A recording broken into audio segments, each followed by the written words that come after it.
Hey guys, how are we doing today? In today's video, we're going to be talking about what it's like to be an expat in Thailand.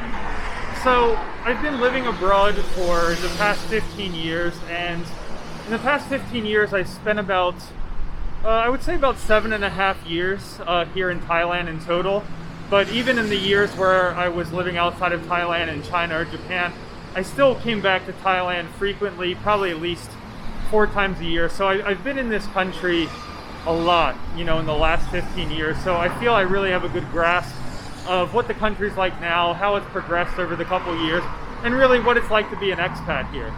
So, firstly, if any of you guys are interested in expat life, if it's something that you've thought about or considered, what would it be like to live abroad, to live into a foreign country, and, you're considering whether you should take that leap or not, I would highly suggest that you do, because I'll put it like this: even if you do it and fail, I think that you'll grow tremendously from the experience. You'll learn new things. Even if you don't have the experience that you hoped, it's going to be good. You're going to learn, you're going to grow from it. And at the end of the day, it's just going to be a good thing, no matter whether the first place you move to is the place for you or not, or you end up moving on to someplace different. It's really going to be worth the experience. I do not regret it for a single second, leaving the States and moving abroad to have an expat life. It's been awesome, really awesome. I've learned and grown so much living abroad and outside of the States. It's changed my perspective. It's changed the way that I think about things. And I think it's just made me a happier and more balanced person. So anyway, but back to Thailand, and what is it like to be an expat here? So, if you're from a Western country and you're thinking about moving to Asia in particularly, I think Thailand is a really great starting point. When I first decided that I wanted to move to Asia, I really was thinking primarily about Japan. That was sort of the place that was at the forefront of my mind where I really wanted to move. I also was very interested in China.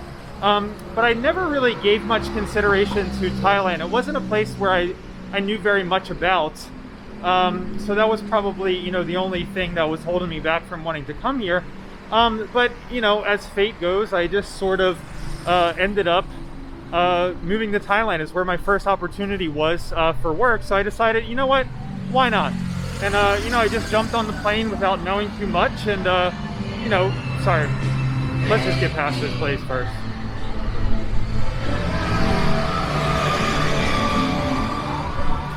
So I just jumped on a plane and just decided, you know what, fuck it, let's just go and let's just see what it's all about. And in terms of moving to Asia, Thailand is like Asia easy mode.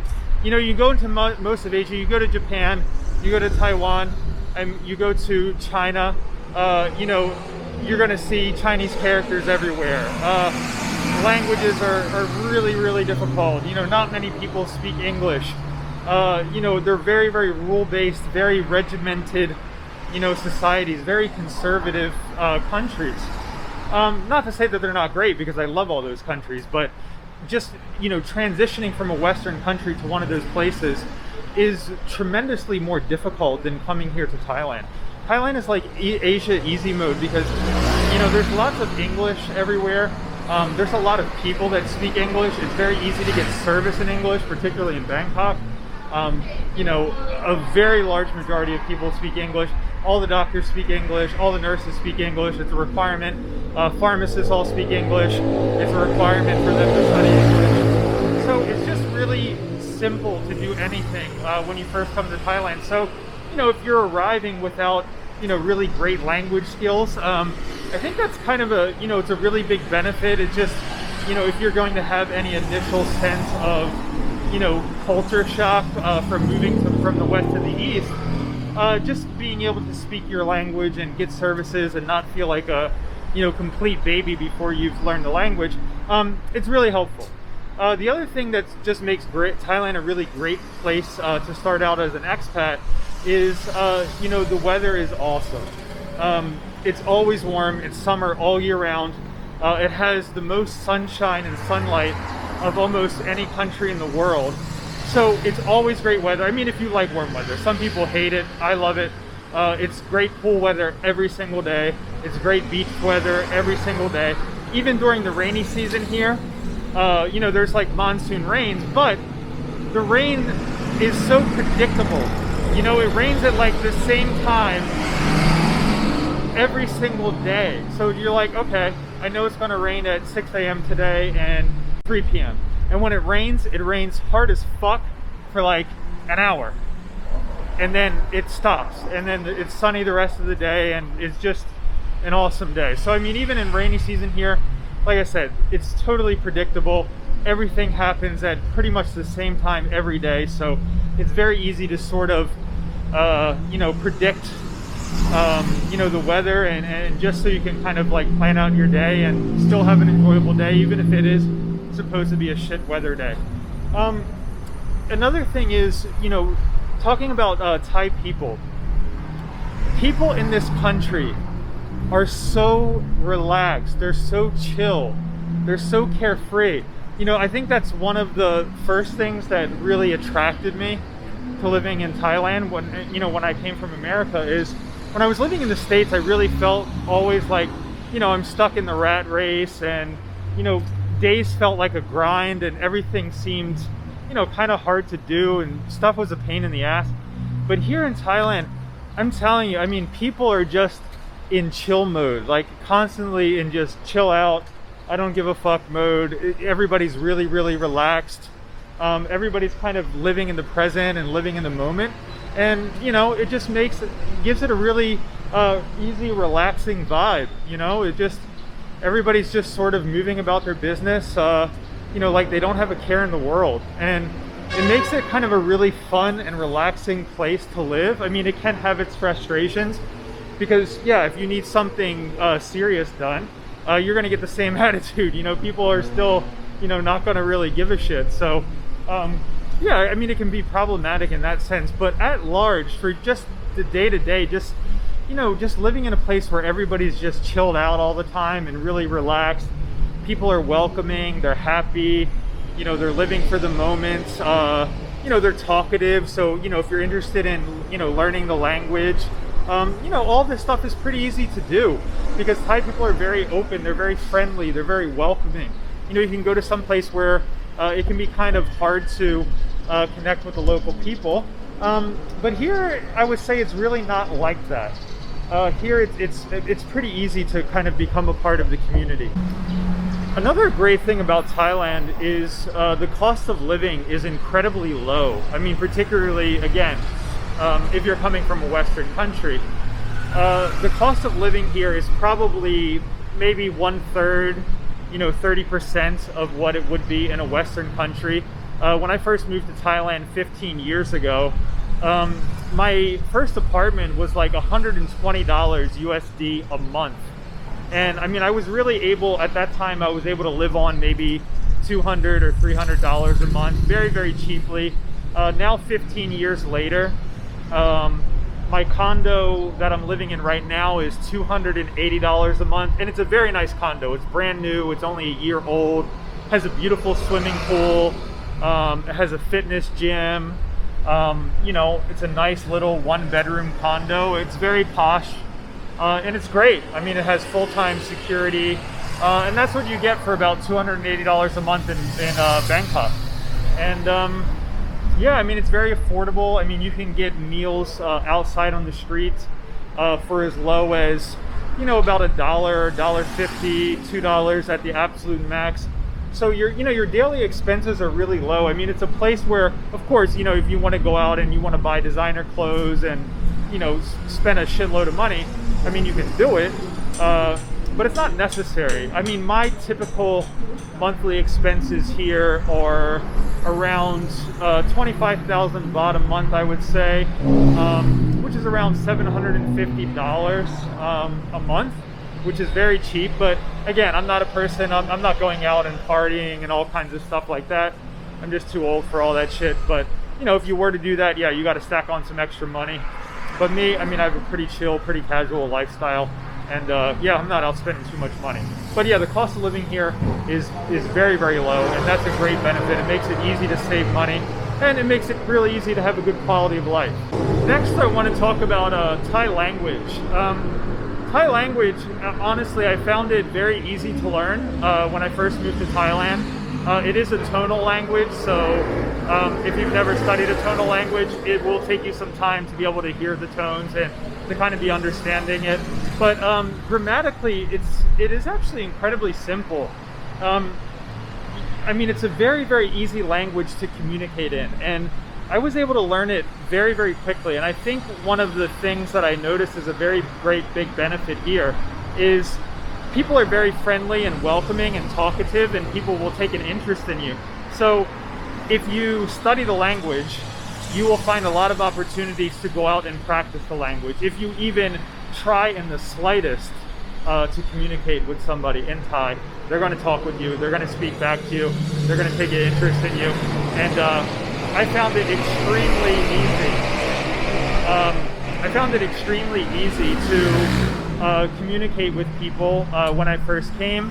And yeah, I mean, it was just really motivating, because when I would study something, I could go out into the community and I can use it right away. And yeah, it just motivated me to learn more and more and more. And yeah, it was really nice. So the last thing that I want to talk about here is local travel opportunities. One of the things I think is really nice living in Thailand is you're at a really great hub for travel. Let's talk about local travel first. So local travel in Thailand is quite easy to do. It's very, very cheap. If you're living in Bangkok, you can pretty much jump on a bus going anywhere in the country for a very, very small amount of money, just a few dollars, really, to go anywhere in the country.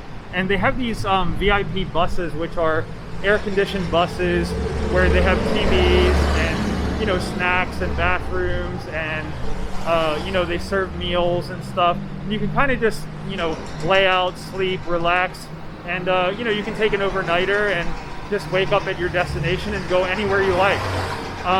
So, you know, when I was first living here, I mean, I was just picking a spot in the map, jumping on the bus and just going for the weekend, going to a whole bunch of different islands, going to a bunch of different beaches, you know, checking out different provinces. And I mean, it's just so easy and affordable. Like you can just go out and travel every single weekend and have a new experience every week of your life if you choose to do that. And, you know, if you choose not to do that, it's also okay, because, you know, you can just stay at home and just hang out at the pool at your condo. I mean, almost every condo in Bangkok has a pool, has a gym. So if you just want to have a quiet one at home, it's also really easy to do. The other really nice thing about living in Bangkok is the flights out of Bangkok are super cheap. And if you want to do international travel, there's so many other countries in Asia, or there's so many other countries in Southeast Asia where you can travel really cheaply. For example, I used to fly to Malaysia just on the weekends, and I would fly like Air Asia, and the flights would be like round trip under $100. Sometimes I would pay like $65, $70 round trip. I'd go to Malaysia just for the weekend, just to have some different food. You can find round trip flights to Japan for like $300 round trip, sometimes even cheaper if there's promotions. I mean, it's just fucking insane. Like, the deals are really, really good. It's super cheap to fly out of Bangkok. There's all kinds of flights to going everywhere. It's just really easy. You're just running from a good location where there's so many places that you can get to for travel. And you know, there's a ton of holidays here. There's a ton of public holidays. Okay, so now just taking a walk here. I took a route where I wanted to show you guys just one of the local temples back here near my condo.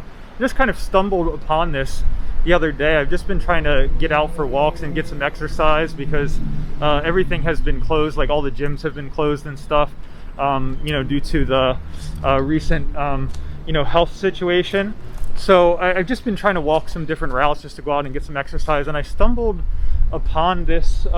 This is a really local temple. I mean, this is not a, you know, famous temple or anything by any stretch, but I thought it was pretty cool. It was really beautiful.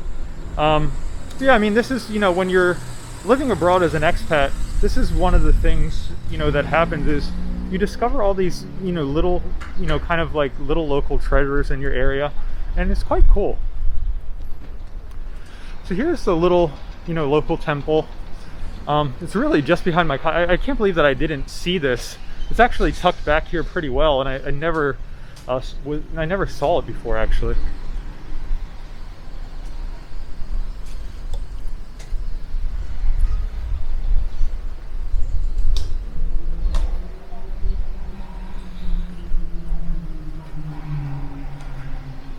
Yeah, here it is. Like I said, I mean, nothing super special, but it is kind of nice. I mean, just it's a nice place to just come and just take a walk in the evenings, just to have a little bit of something different to take in instead of just looking at the normal city streets. So I was kind of happy to randomly discover this. And being a temple, like most everywhere in Asia, they always are going to have some type of event going on. They often do like street food sales here. Of course, you can come to the temple and pray, but they'll also have carnivals and little things like that. It's very, very common at temples in Asia. It's kind of like like a little community hub where people just come together and meet and do activities. Like these are just some like food stands and stuff. This is even like a motorcycle repair shop right there, which is kind of an odd thing to have in a temple, but what can you do? Just the way that it is.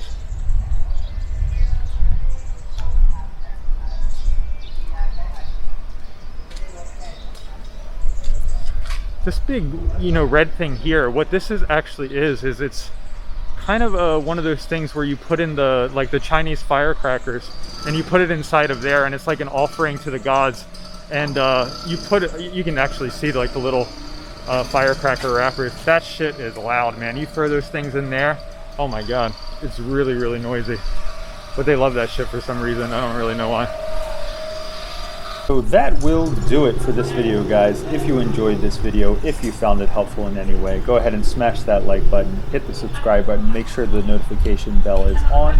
And until next time, guys, take care of yourself and take it easy.